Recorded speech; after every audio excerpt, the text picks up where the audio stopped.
Ongoing series of Biology 121 online. This is our 6th video, Genetic Mutations. Today we're going to talk about some terminology related to genetics, and we're going to talk about different kinds of genetic mutations. So first, let's get some terminology out of the way. What is a gene? A gene is a single unit of genetic instruction. This can be the recipe for a single protein, for example, or the recipe for a single genetic regulator. We'll get into those another time.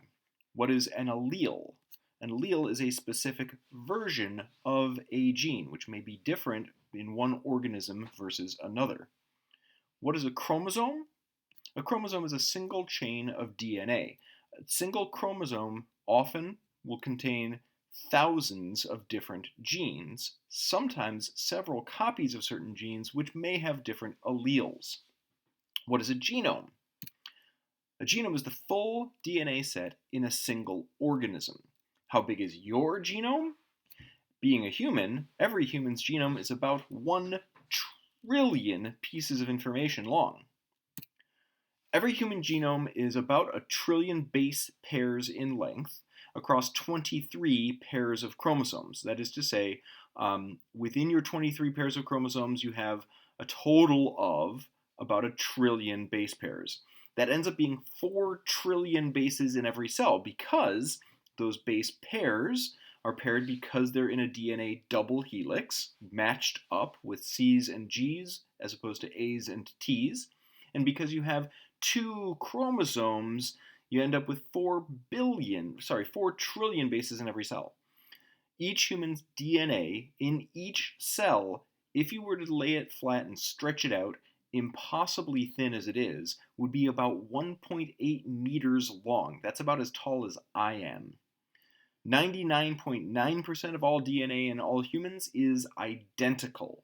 That's why we're all humans. Humans are very difficult to mistake for, say, any other kind of animal, even other animals that are closely related to us. You're not going to go to the zoo and think, why is there that human inside that cage? Unless you're seeing a zookeeper. But the point is, what makes a particular species of organism the same as all of the other individuals in that species is that in any species there's a huge amount of DNA that is absolutely identical, and it's only a small percentage that allows for any variation between different individuals. So let's talk about mutations and mutants. If I ask the question, what is a mutant? I'm also going to ask the question, what effect does mutation have? And is mutation good or bad? So pause a moment and think about those. What is a mutant?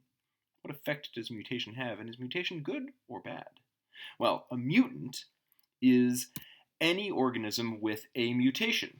By the way, that's everyone and everything that is alive. We are all mutants. What effect does mutation have?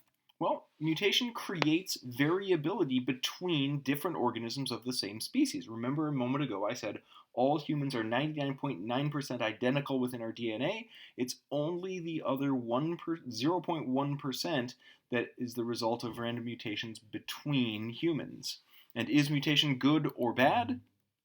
Well, unless you want us to all still be the very first protobacterium that ever evolved in the world, we need a mutation in order to produce any kind of difference between organisms, species, and even kingdoms.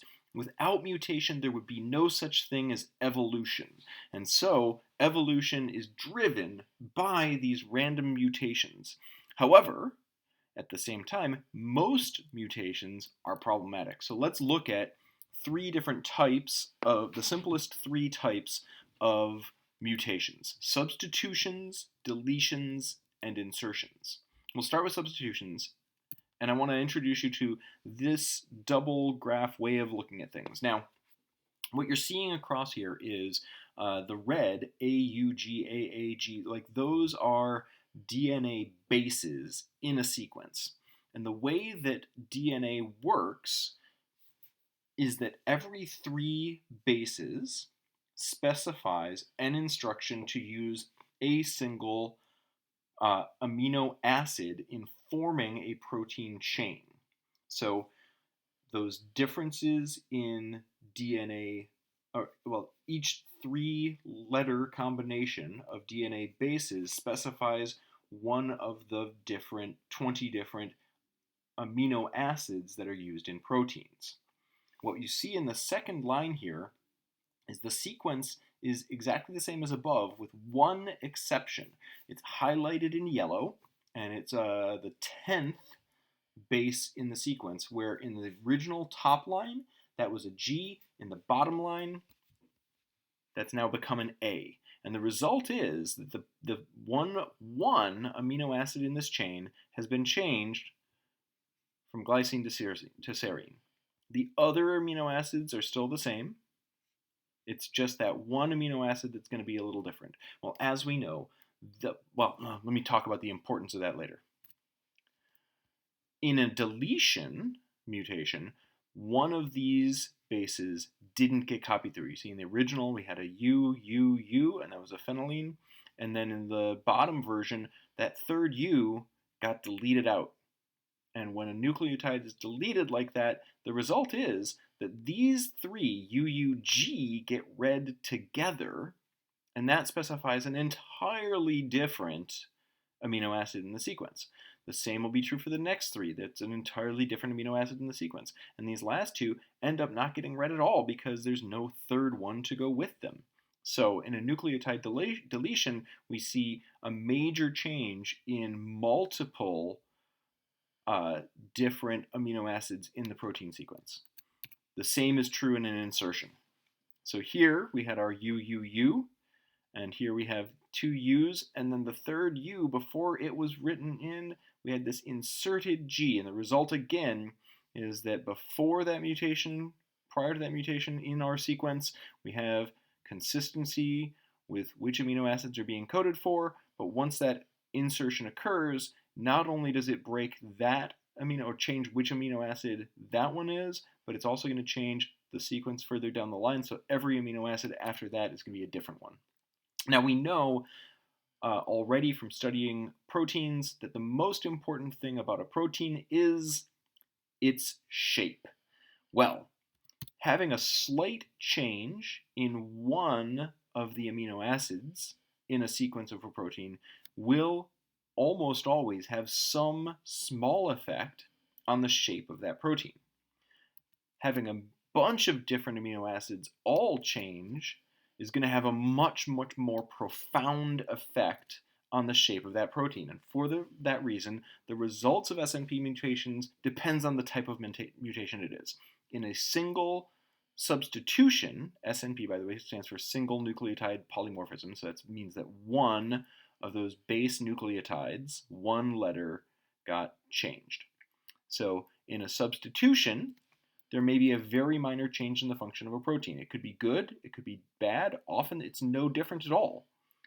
In an indel, that refers to both insertions and deletions, so in for insertion, del for deletion. In indel mutations, whether it's a deleted amino acid, whether it's a deleted base or an inserted base, the most likely result is a completely non-functional protein. There's just way too profound of a transformation of which amino acids are in the sequence at that point, and it's just not going to be that kind of protein anymore. So the other thing we'll note is that the impact of a mutation depends on what type of cell it occurs in. We make this distinction between somatic cells and germ cells. So the word soma is from Latin for the body. So somatic cells are the cells in your body, all of the various tissue cells, your heart cells, your brain cells, your kidney cells, your muscle cells, and the most common result of a somatic mutation is nothing. One cell is going to have a slightly different version of the instructions for making a protein. Well, if that one cell makes a better or worse protein or can't make that protein at all, it's just one cell. It's not that big a deal. Worst case, that cell probably just goes away. But the absolute worst case scenario from a somatic mutation, when a single cell has a mutation that causes a different type of protein to be built, the worst case scenario is called cancer. In that case, the change, the mutation in a cell, can cause the cell to go into a reproductive overwork, where instead of being a functional cell, it just makes a copy of itself and then makes a copy of itself and then makes a copy of itself. And those non-functional cells, as they copy more and more and more copies of themselves, form into a cancerous tumor. So cancers are related to mutations. Remember I said many kinds of mutations are very problematic. Well, this is what we mean. In a germ cells are actually those reproductive gamete cells that we were talking about. Well, germ cells are the cells that produce gametes, like we talked about in the last video. Gametes include in humans sperms and eggs. So if you have a mutation in your germ cells, then what that's going to do is mean that the genetic information that you are conveying to any offspring born from the resulting gametes from that germ cell are going to have different DNA than you did. And so that means that the offspring that you produce, if they are offspring that whose gametes were produced by that mutated germ cell, are going to have different DNA than the parent. So what's interesting is somatic mutations cannot be inherited because they're not part of the DNA they're not part of the reproductive system, they're not part of the DNA that gets passed on from generation to generation. But germ cell mutations cannot affect the individual that had them because the rest of the cells in their body don't carry that same mutation as the germ cell does. So that's a really fascinating distinction, and one that I think will be worth delving into when we get into our discussion on Tuesday.